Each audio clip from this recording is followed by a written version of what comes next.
नमस्कार दोस्तों, मेरा नाम है विमल सिंह। बालाजी स्टडी अड्डा में आपका स्वागत है। अधिगम ये टॉपिक हम आपका कंप्लीट करा चुके हैं। तो इसी पर बेस्ड हम आज प्रश्न देखेंगे, जिसमें लगभग टोटल 100 से ज़्यादा प्रश्न हैं। तो 60 प्रश्न हम देखेंगे जो कि आपके कक्षा 1 से 5 यानी प्राथमिक स्तर के जो है वो पूछे गए हैं वो, और उच्च प्राथमिक स्तर के जो आपके क्वेश्चन है उसको हम जो है वो बाद में अलग से जो है वो देखेंगे। तो चलिए शुरू करते हैं प्रश्न नंबर 1 से। पहला प्रश्न है, द कंडीशंस ऑफ लर्निंग पुस्तक के लेखक जो है वो कौन है? B F Skinner, R M Gagne, I P Pavlov या फिर थांडाइक। बताइए इनमें से कौन सा जो है वो सही होगा। आंसर की बात करते हैं तो ये पुस्तक जो है आर एम गैने की है। 2020 में क्वेश्चन आया था ये, द कंडीशंस ऑफ लर्निंग पुस्तक। दूसरा प्रश्न है, किशोरावस्था बड़े संघर्ष, तनाव, हमला व विरोध की अवस्था है। काफी बार मैंने बताया है, स्टेनले हॉल का जो है ये कथन है, तो बिल्कुल भी आप इसमें कंफ्यूज नहीं होंगे। तीसरा प्रश्न है, इनमें से किसने अधिगम सिद्धांत का प्रतिपादन जो है वो नहीं किया है? स्किनर, ब्लूम, थॉर्नडाइक या कोहलर। बताइए इनमें से कौन सा सही होगा। आंसर की बात करते हैं तो आपका ब्लूम जो है वो सही हो जाएगा। ब्लूम ने अधिगम सिद्धांत का प्रतिपादन नहीं किया है। स्किनर का आप जानते हैं क्रिया प्रसूत अनुबंधन का सिद्धांत है। थांडाई का आप जानते हैं संबंधवाद का सिद्धांत भी कहते हैं उसको। कोहलर का आपको मैंने बताया था सूझ या अंतर्दृष्टि का सिद्धांत। तो बाकी आपका अधिगम सिद्धांत का प्रतिपादन बी एस ब्लूम ने नहीं किया है। बी वाला आपका आंसर यहाँ पर हो जाएगा। चौथा प्रश्न है, व्यवहार के कारण व्यवहार में परिवर्तन अधिगम है। ये किसने जो है वो कहा है? Guilford, Skinner, Crow and Crow या वुडवर्थ। बताइए इनमें से कौन सा सही होगा। ऑप्शन एबीसीडी में से आंसर की बात करते हैं तो गिलफोर्ड ने एक कथन दिया था, व्यवहार के कारण व्यवहार में परिवर्तन जो है आपका अधिगम है। अगला है आपका पांचवा प्रश्न, सूची ए और बी को सुमेलित करना है। सूची ए ब्रूनर, आसुबेल, ग्लेजर, गार्डन, और एक तरफ सूची बी जो है उसमें प्रतिमान दे रखे हैं अलग अलग, और आपको सही मिलान करके बताना है कौन सा सही होगा। तो ब्रूनर जो है वो संप्रत्यय, उपलब्धि, शिक्षण, प्रतिमान से संबंधित है। तो आपका ए वाला फोर्थ वाले से मैच होगा। आसुबेल जो है ये आपके संबंधित है साइनेटिक्स, शिक्षण, प्रतिमान, यानी इसके सामने लिखा हुआ है।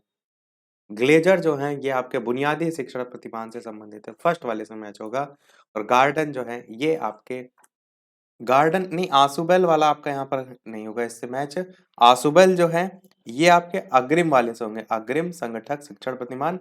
जो ग्लेजर है ये आपका सही था बुनियादी वाले से, पर जो गार्डन है ये आपके इससे हो जाएंगे साइनेटिक्स, शिक्षण, प्रतिमान से। तो इस टाइप से आपका मैच होगा। आंसर इनमें से डायरेक्ट ए और बी को सुमेलित करना था। तो यहाँ पर एबीसीडी के फॉर्म में नहीं है, पर डायरेक्ट आप ये देख लीजिए कि किससे किसको जो है वो मैच करना है। अगला प्रश्न 6 है, इनमें से किस सिद्धांत को पुनर्बलन का सिद्धांत भी कहते हैं? उद्दीपक अनुक्रिया सिद्धांत, सूझ का सिद्धांत, क्रिया प्रसूत अनुबंधन सिद्धांत या शास्त्रीय अनुबंधन सिद्धांत।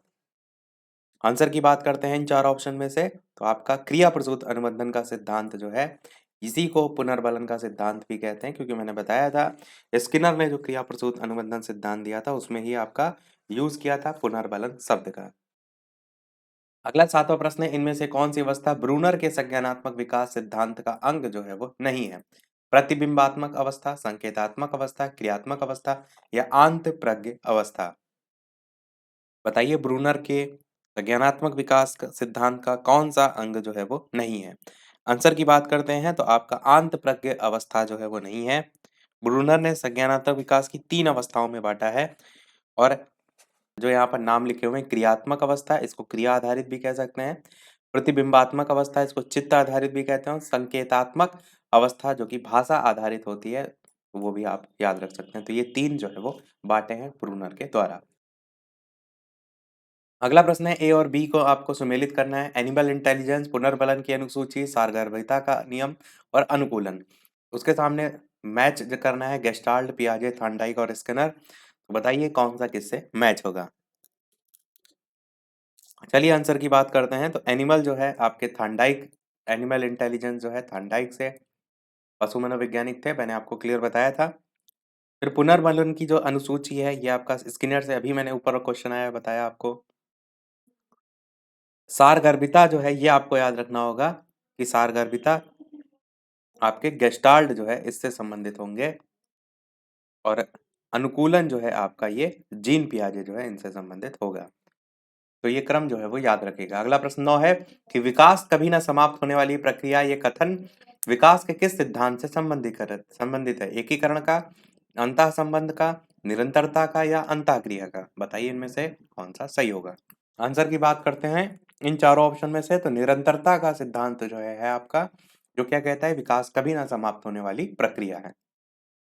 10वां प्रश्न है कि कोहलर यह सिद्ध करना चाहता था कि सीखना एक ऐसी स्थिति है जिसमें व्यक्ति पशु से श्रेष्ठ है, या स्वायत्त यादृच्छिक क्रिया है, या संज्ञानात्मक संकार है, या परिस्थिति के विभिन्न अंगों का प्रत्यक्षीकरण है। आंसर की बात करते हैं तो सीखना जो है आपका संज्ञानात्मक संकार्य है। कोहलर के अंतर्दृष्टि या सूझ का जो सिद्धांत था उसमें अधिगम को महत्वपूर्ण माना गया है, और ये आपकी एक संज्ञानात्मक प्रक्रिया है। बाकी हमने डिटेल में जो है वो देखा था कोहलर वाला, आप देख सकते हैं। 11 प्रश्न है कि पियाजे के सिद्धांत के अनुसार प्राक संक्रियात्मक अवस्था की अवधि जो है वो क्या है? 4 से 8 साल, जन्म से 2 साल, 2 से 7 साल, या फिर 5 से 8 साल? कौन सा इनमें से सही होगा? तो प्राक संक्रियात्मक की अवस्था होती है 2 से 7 वर्ष की, तो आपका ऑप्शन सी वाला यहाँ पर सही होगा। प्राक संक्रियात्मक को ही दो भागों में बांटा गया, प्राक संप्रत्यात्मक 2 से 4 और अंतर्दर्शी अवधि 4 से 7। अगला प्रश्न आपका है 12 की थॉर्नडाइक ने अपने सिद्धांत को किस शीर्षक से सिद्ध किया है? संज्ञानात्मक अधिगम, अधिगम के प्रयास और भूल, संकेत अधिगम या स्थान अधिगम? कौन सा सही होगा?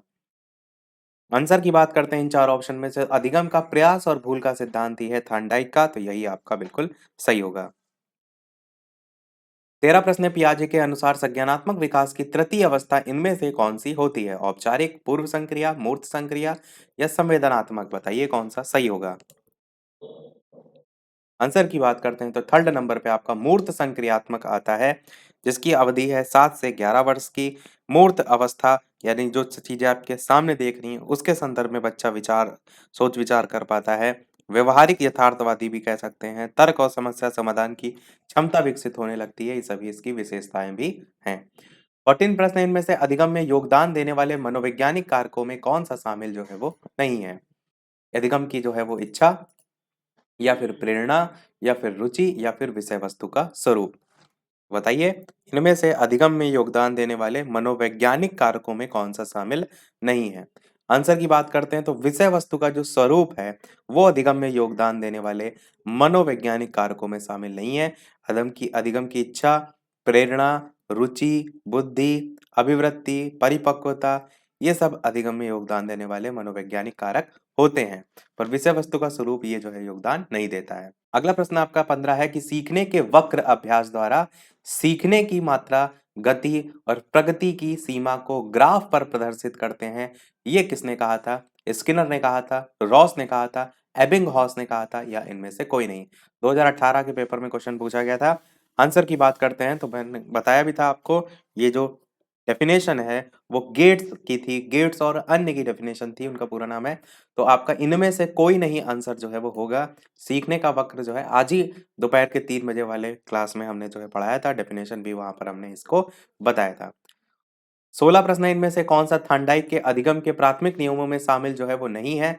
सहचर्यात्मक स्थानांतरण का नियम, अभ्यास का नियम, प्रभाव का नियम, तत्परता का नियम? तो बताइए थॉर्नडाइक के प्राथमिक नियमों में कौन सा नियम नहीं आता है?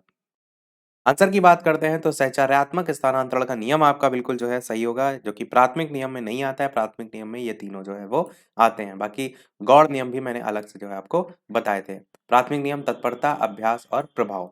17 नंबर प्रश्न है आपका कि अनुकूलित अनुक्रिया सिद्धांत आपको बताना है किसके अनुकूलन पर बल देता है? तर्क, व्यवहार, चिंतन या फिर अभिप्रेरणा? अनुकूलित अनुक्रिया सिद्धांत किसके अनुकूलन पर जो है वो बल देता है? आंसर की बात करते हैं तो आपका इन चारों ऑप्शन में से व्यवहार जो है वो सही हो जाएगा। अनुकूलित अनुक्रिया सिद्धांत किसके अनुकूलन पर बल देता है? तो व्यवहार के अनुकूलन पर जो है वो बल देता है। अगला प्रश्न आपका 18 है कि क्रिया प्रसूत अनुबंधन का दूसरा नाम क्या है? चार ऑप्शन है, समीपस्थ अनुबंधन, नैमित्तिक अनुबंधन, प्राचीन अनुबंधन या चिन्ह अनुबंधन। ये आपका इंपॉर्टेंट क्वेश्चन है, ऐसे क्वेश्चन बहुत पूछे जाते हैं कि अन्य नाम करके पूछ लिया जाता है। तो क्रिया प्रसूत अनुबंधन का दूसरा नाम क्या है? आंसर की बात करते हैं तो नैमित्तिक अनुबंधन है। नाम मैंने आपको सभी बताए थे, नैमित्तिक भी बताया था, तो यही आपका जो है ऑप्शन सही होगा। अगला प्रश्न 19 कह रहा है इनमें से कौन सी अधिगम की एक विशेषता जो है वो नहीं है, आपसे पूछी गई है। अधिगम का अवलोकन प्रत्यक्ष रूप से किया जा सकता है। अधिगम व्यवहार में अपेक्षाकृत स्थायी परिवर्तन है। अधिगम प्राणी की अभिवृद्धि है और अधिगम एक लक्ष्य उन्मुख प्रक्रिया है। तो बताइए इनमें से कौन से अधिगम की विशेषता जो है वो नहीं है। आंसर की बात करते हैं तो अधिगम एक लक्ष्योन्मुख प्रक्रिया है, बिल्कुल सही है। अधिगम प्राणी की अभिवृद्धि भी है, सही है। अधिगम व्यवहार में अपेक्षाकृत स्थायी भी परिवर्तन होता है। बस ए वाला आपका गलत है कि अधिगम का अवलोकन प्रत्यक्ष रूप से किया जा सकता है, तो बिल्कुल नहीं, आप अधिगम का अवलोकन नहीं कर सकते। ए वाला आपका ऑप्शन यहाँ पर सही होगा। अगला देखते हैं, प्रश्न नंबर 20, सीखने में प्रयास और भूल के सिद्धांत का प्रतिपादन किसने किया? कोहलर, पावलाव, थांडाइक या फिर गेस्टाल्ट? बताइए इनमें से कौन सा सही होगा। वीडियो पसंद आ रहा हो लाइक भी करते रहिएगा, शेयर भी करते रहिएगा, मुझे भी मोटिवेशन मिलता रहे आपके एक लाइक से। तो बताइए इनमें से सीखने में प्रयास व भूल के सिद्धांत का प्रतिपादन किसने किया? आसान सा प्रश्न है, थांडाइक ने किया था, इन्होंने ही दिया था भूल और प्रयास का सिद्धांत। प्रयोग इन्होंने बिल्ली पर किया था, बिल्ली बार-बार प्रयास कर रही थी मछली के टुकड़ों के प्राप्त करने के लिए, तो उसी के बारे में यहाँ पर इन्होंने सिद्धांत दिया था। अगला प्रश्न देखते हैं 21, सीखने की वह अवधि जब सीखने की प्रक्रिया में कोई उन्नति नहीं होती है, वो क्या कहलाती है? सीखने का वक्र कहलाती है, सीखने का पठार कहलाती है, स्मृति कहलाती है, अवधान कहलाती है। बताइए, आज ही मैंने आपको 3 बजे वाली क्लास में बताया भी था। बताइए इन चारों में से कौन-सा सही होगा? आंसर की बात करते हैं, तो सीखने की वो अवधि जब सीखने की प्रक्रिया में कोई उन्नति नहीं होती है, तो उसे हम कहते हैं सीखने का पठार। पूरा आपको ग्राफ सहित जो है वो बताया था। अगला देखते हैं, प्रश्न नंबर 22, क्रिया प्रसूत अनुबंधन सिद्धांत का प्रतिपादन किसने किया था? हल ने, थॉर्नडाइक ने, हैगार्डी ने या फिर स्किनर ने? तो क्रिया प्रसूत अनुबंधन सिद्धांत जो है वो स्किनर ने दिया था। आसान सा प्रश्न है। अब देखने होंगे कुछ क्वेश्चन रिपीट हो रहे हैं क्योंकि ये सब प्रीवियस ईयर के क्वेश्चन चल रहे हैं। वही क्वेश्चन अगर 2020 में भी पूछा गया, यहाँ भी पूछा गया, तो हो सकता है आपको रिपीट देखने को मिले। अगला प्रश्न 23 है, कोहलर इनमें से किससे संबंधित है? अभिप्रेरणा का सिद्धांत, विकास का सिद्धांत, व्यक्तित्व का सिद्धांत, अधिगम का सिद्धांत? बताइए इनमें से कौन सा जो है वो सही होगा। कोहलर इनमें से किससे जो है वो संबंधित है? आंसर की बात करते हैं इन चारों ऑप्शन में से, तो अधिगम के सिद्धांत से संबंधित है। अधिगम के टॉपिक में सारी चीजें हमने देखी भी थी, तो बस डी वाला आपका ऑप्शन अधिगम का सिद्धांत जो है यहाँ पर बिल्कुल सही होगा। और कोहलर ने जो अपना प्रयोग किया था वो चिंपैंजी सुल्तान पर किया था। सूझबूझ जो है, अचानक सूझ उत्पन्न होती है, उस टाइप से भी एक्सप्लेन जो है इन्होंने किया था अपने सिद्धांत को। 24 प्रश्न है, इनमें से कौन शेष से भिन्न है अधिगम के लिए? अधिगम का सिद्धांत, समान अवयवों का सिद्धांत, ड्राइव रिडक्शन सिद्धांत, सामान्यीकरण का सिद्धांत? तो बताइए इनमें से कौन सा जो है वो अन्य से भिन्न है। ऑप्शन एबीसीडी में से आंसर की बात करते हैं तो आपका ड्राइव रिडक्शन सिद्धांत जो है वो सही होगा। ये आपका एक अभिप्रेरणात्मक सिद्धांत है। ये सिद्धांत जो है क्लार्क हल के द्वारा दिया गया था। कब दिया गया था? तो 1943 को दिया गया था। बस यही आपका जो है इन अन्य से जो है वो भिन्न है, यही आपका सही होगा। अगला प्रश्न 25 है, मूल प्रवृत्तियों को 14 प्रकार से किसने वर्गीकृत किया है? ड्रेवल, मैकडूगल, थॉर्नडाइक या वुडवर्थ? बताइए कौन सा इनमें से सही होगा। आंसर की बात करते हैं इन चार ऑप्शन में से, तो मैकडूगल आपका जो है वो सही होगा। इन्होंने संवेग से संबंधित 14 मूल प्रवृत्तियां जो है उसके बारे में बताया है, तो वही यहाँ पर जो है वो पूछा गया है। अगला प्रश्न है 26, इनमें से कौन सा सीखने के मुख्य नियम जो है उसमें शामिल नहीं है? तत्परता, अभ्यास, बहु अनुक्रिया या फिर प्रभाव? इसमें एक है जो आपका गौड़ नियम में आता है, वही आपको पहचानना है। आंसर की बात करते हैं तो बहु अनुक्रिया का नियम जो है यही आपका मुख्य नियमों में नहीं आता, ये आपका गौड़ नियम में आता है। अगला 27 प्रश्न है, इनमें से कौन सा युग्म सही नहीं है? सीखने का उद्दीपक अनुक्रिया सिद्धांत थॉर्नडाइक, तो आप कहेंगे बिल्कुल सही है ये। सीखने का क्रिया प्रसूत अनुबंधन सिद्धांत बीएफ स्किनर, बिल्कुल सही है। सीखने का क्लासिकल सिद्धांत पावलव, ये भी आपका बिल्कुल जो है वो सही है। और सीखने का समग्र सिद्धांत यहाँ पर लिखा है हल, जो कि आपका गलत है क्योंकि जो है आपका शिक्षा का दर्शन जो है उससे संबंधित है। ये हल ने जो है नहीं दिया था, ये गेस्टाल्टवादी सिद्धांत जो है उनमें आता है। अगला देखते हैं, प्रश्न नंबर 28, पियाजे मुख्य रूप से किसके अध्ययन के लिए जाने जाते हैं? भाषा विकास, यौन विकास, संज्ञानात्मक विकास, सामाजिक विकास? तो बताइए इनमें से कौन सा सही होगा। आंसर की बात करते हैं तो संज्ञानात्मक विकास के लिए जाने जाते हैं। इसी के संदर्भ में चार अवस्थाएं हैं, संवेदी पेशी अवस्था, पूर्व संक्रियात्मक अवस्था, मूर्त संक्रियात्मक अवस्था और आपकी औपचारिक जो है वो संक्रियात्मक अवस्था। अगला प्रश्न 29 है, जब मानव शरीर के एक भाग का दिए गए प्रशिक्षण का अंतरण दूसरे भाग में हो जाता है तो इसे जो है वो क्या कहते हैं? ऊर्ध्वांतरण, क्षैतिज अंतरण, द्विपार्श्विक अंतरण या फिर इनमें से कोई नहीं। तो बताइए इन चार ऑप्शन में से कौन सा सही होगा। आंसर की बात करते हैं तो द्विपार्श्विक अंतरण जो है वो सही होगा। जब मानव शरीर से एक स्वस्थ और क्रियाशील अंग निकालकर उसे किसी दूसरे शरीर के क्षतिग्रस्त अंग की जगह पर प्रत्यारोपित कर देते हैं तो इसे भी कहते हैं द्विपार्श्विक अंतरण। और जो 3 बजे की क्लास में मैंने बताया था कि एक हाथ से सीखी गई चीज दूसरी जगह भी आप यूज कर रहे हैं तो वो भी जो है इसमें आ जाता है। और मानव शरीर में द्विपार्श्विक अंतरण हो जाने वाले अंग जो है उसमें आपका हृदय, गुर्दा, यकृत, फेफड़ा, अग्नाशय, आंखें, ये सभी जो है वो आ जाते हैं। अगला प्रश्न देखते हैं 30, क्रिया प्रसूत अनुकूलन सिद्धांत का प्रतिपादन जो है वो किसने किया? पावलव, स्किनर, थांडाइक या कोहलर, कौन सा सही होगा? आंसर की बात करते हैं तो स्किनर जो है आपका सही हो जाएगा। देखिए कितनी बार ये क्वेश्चन जो है रिपीट हुआ है। अगला प्रश्न है 31 कि अल्बर्ट बेंडूरा इनमें से किस सिद्धांत से संबंधित थे? सामाजिक अधिगम सिद्धांत, व्यवहारात्मक सिद्धांत, विकास का संज्ञानात्मक सिद्धांत या विकास का मनोसामाजिक सिद्धांत, कौन सा इनमें से सही होगा? आंसर की बात करते हैं तो सामाजिक अधिगम सिद्धांत आपका सही होगा। अल्बर्ट बंडूरा का सिद्धांत है। इस सिद्धांत व्यवहारवादी और संज्ञानात्मक सिद्धांतों के बीच के सेतु के रूप में भी जो है वो कार्य करता है। अगला है, इनमें से कौन सा सीखने का नियम जो है वो नहीं है? तत्परता का नियम, तनाव का नियम, प्रभाव का नियम या अभ्यास का नियम। तो बताइए इनमें से कौन सा जो है वो सही होगा। आंसर की बात करते हैं तो तनाव का नियम आपका जो है सही होगा। तत्परता का नियम, अभ्यास का नियम और प्रभाव का नियम, ये तीनों नियम जो है मुख्य नियम में आते हैं। अगला प्रश्न है 33, सीखने से संबद्ध प्रतिक्रिया सिद्धांत में पावलव ने जो है वो प्रयोग किया। बिल्ली पर, कुत्ते पर, बंदर पर, चूहे पर, कौन सा इनमें से सही होगा? तो आप सभी जानते हैं पावलोव ने प्रयोग किस पर किया था, तो आपका कुत्ते पर जो है वो किया था। बी वाला आपका ऑप्शन यहाँ पर जो है वो सही होगा। और 1904 में जो है, समय भी ध्यान रखिएगा पावलोव का, मैंने बताया भी था। अगला प्रश्न देखते हैं 34 की सूझ द्वारा सीखने के सिद्धांत का प्रतिपादन किसने किया? थांडाइक ने, कोहलर ने, पावलव ने या वुडवर्थ ने? सूझ द्वारा सीखने का जो सिद्धांत का प्रतिपादन है वो किया था कोहलर ने, यानी बी वाला आपका ऑप्शन यहाँ पर जो है सही होगा। कोहलर एक गेस्टाल्टवादी मनोवैज्ञानिक थे, ये भी आप ध्यान रख सकते हैं। और चिंपैंजी जो है उस पर जो है अपना प्रयोग जो है इन्होंने किया था, जिसका नाम था सुल्तान।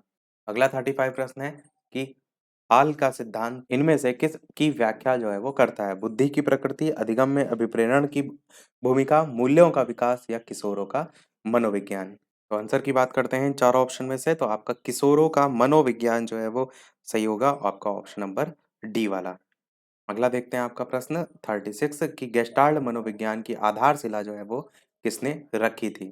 Franz, Brentano, max वर्दीमर, Edgar Rubin या फिर कर्ट लेविन। गेस्टाल्ट मनोविज्ञान की आधारशिला किसने रखी थी? आंसर की बात करते हैं तो मैक्स वर्दीमर जो है इन्होंने जो है वो रखी थी। कब रखी थी? 1912 ईस्वी में रखी थी। और इस सिद्धांत के अन्य वैज्ञानिक में आपका कोफका का नाम आता है, कोहलर का नाम आता है, वो भी आप याद रख सकते हैं। अगला देखते हैं 37 प्रश्न, क्षेत्र सिद्धांत इनमें से किस वर्ग का योगदान है? व्यवहारवादियों का, संरचनावादियों का या संरचनाविदों का या मनोविश्लेषकों का या फिर गेस्टाल्टवादियों का? तो आंसर की बात करते हैं इन चार ऑप्शन में से, तो आपका गेस्टाल्टवादियों का है क्षेत्र सिद्धांत। किस वर्ग का योगदान है? तो गेस्टाल्टवादियों का है, यही आपका ऑप्शन सही हो जाएगा। अगला प्रश्न है आपका 38, अभिक्रमायोजित अधिगम का जो प्रत्यय है वो किसने दिया था? हल ने दिया था, थॉर्नडाइक ने दिया था, स्किनर ने दिया था या फिर वॉटसन ने दिया था? अभिक्रमायोजित अधिगम का प्रत्यय जो है वो किसने दिया था? आंसर की बात करते हैं इन चार ऑप्शन में से, तो स्किनर ने जो है दिया था। स्किनर के द्वारा दिया गया था अभिक्रमायोजित अधिगम प्रत्यय का सिद्धांत। अगला है 39 प्रश्न, व्यवहारिक क्षमताओं में वह सापेक्ष स्थायी परिवर्तन जो कि प्रबलित अभ्यास का परिणाम होता है, ये जो है क्या कहलाता है? अधिगम, अभिप्रेरणा, अभिवृत्ति, अभिक्षमता। आंसर की बात करते हैं तो इसे हम अधिगम जो है कहते हैं। अगला है कोलबर्ग का सिद्धांत इनमें से किस विकास से संबंधित है? भाषा विकास, सामाजिक विकास, नैतिक विकास या शारीरिक विकास? यहाँ पर कोहलर नहीं कहा गया है, ये कोहलबर्ग जो है वो पूछा गया है। इसको कोहलबर्ग करके भी लिखा रहता है, हा भी लिखा रहता है, कोलबर्ग भी लिखा रहता है। तो कोलबर्ग का जो सिद्धांत था वो नैतिक विकास के सिद्धांत से संबंधित था। सी वाला आपका ऑप्शन सही होगा। अगला प्रश्न है आपका 41, एक परिस्थिति में अर्जित ज्ञान का दूसरी परिस्थिति में उपयोग क्या कहलाता है? सीखने की विधियां, सीखने में स्थानांतरण, सीखने में पठार या सीखने में रुचि। आंसर की बात करते हैं तो इसे कहते हैं सीखने में स्थानांतरण। इसके टाइप्स भी होते हैं, वो भी हमने देखा था। अगला है 42 प्रश्न, अनुभव द्वारा व्यवहार में परिवर्तन क्या कहलाता है? स्मृति, सीखना, प्रेरणा या फिर चिंतन। आंसर की बात करते हैं तो इसे कहते हैं अधिगम यानी कि सीखना। अनुभव द्वारा व्यवहार में परिवर्तन क्या कहलाता है? सीखना कहलाता है। अगला प्रश्न है 43, अंतर्दृष्टि सूझ द्वारा सीखने के सिद्धांत में कोहलर ने जो है वो प्रयोग किया था कुत्ते पर, वनमानुषों पर, बिल्ली पर या चूहों पर। तो सूझ द्वारा सीखने के सिद्धांत में कोहलर ने प्रयोग किया था वनमानुषों पर। बी वाला आपका ऑप्शन यहाँ पर सही होगा। सुल्तान नामक वनमानुष पर किया था। 44 प्रश्न है, प्रेक्षणात्मक अधिगम संप्रत्यय किसके द्वारा जो है वो दिया गया था? टॉलमैन के द्वारा, बंडूरा के द्वारा, थांडाइक के द्वारा या फिर कोहलर के द्वारा। आंसर की बात करते हैं तो प्रेक्षणात्मक अधिगम संप्रत्यय जो है बंडूरा के द्वारा दिया गया था। इन्होंने बालकों के व्यवहारों की व्याख्या प्रेक्षणात्मक अधिगम के आधार पर जो है वो की थी। अगला है कक्षा शिक्षण में पाठ प्रस्तावना सोपान सीखने के किस नियम पर आधारित है? प्रभाव का नियम, सादृश्यता का नियम, तत्परता का नियम, सहचर्य का नियम। आंसर की बात करते हैं तो आपका ऑप्शन तत्परता का नियम जो है वो सही होगा।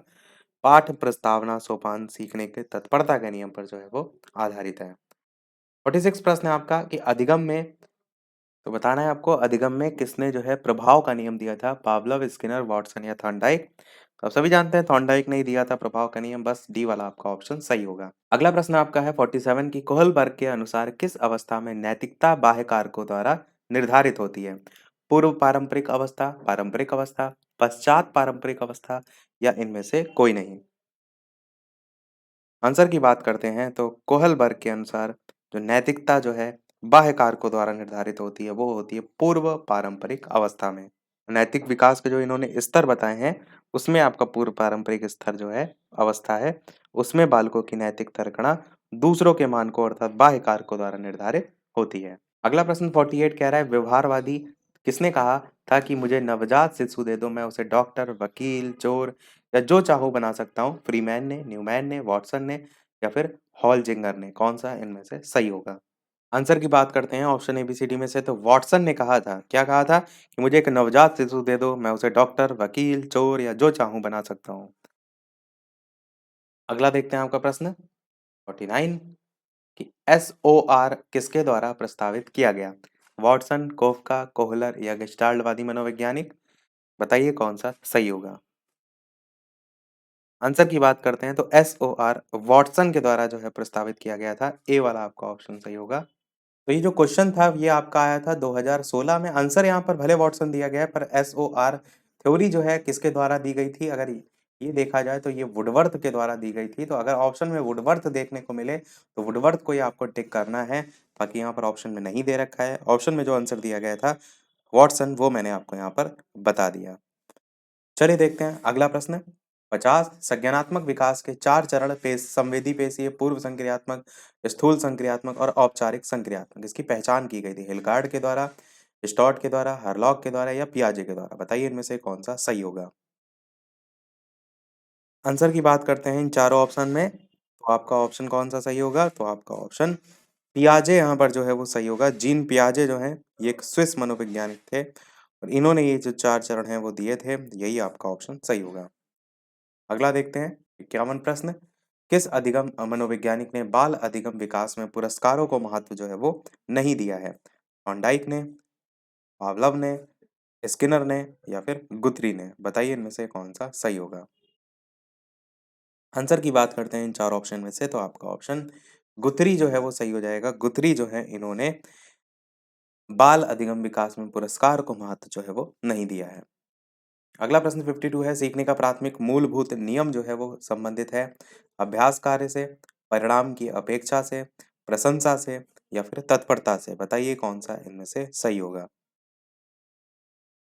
आंसर की बात करते हैं इन चार ऑप्शन में से तो आपका ऑप्शन तत्परता जो है वो सही होगा। प्राथमिक मूलभूत नियम जो है तत्परता से संबंधित जो है वो नहीं है। तो प्राथमिक मूलभूत नियम आपका ये हो जाएगा। बाकी प्राथमिक जो केवल नियम है प्राथमिक उसमें 3 आते हैं तत्परता अभ्यास वाले, वो मैं पहले बता चुका हूँ। अगला देखते हैं 53 प्रश्न, सीखने की प्रक्रिया को प्रभावित करने वाले कारक जो है वो कौन से हैं? अनुकरण है, प्रशंसा और निंदा है, प्रतियोगिता है या सभी हैं? तो सीखने की प्रक्रिया को प्रभावित जो है सभी करते हैं, डी वाला आपका ऑप्शन यहाँ सही होगा। 54 प्रश्न है, कक्षा में अनुशासन बनाए रखने के लिए सबसे ज्यादा प्रभावशाली उपाय क्या है?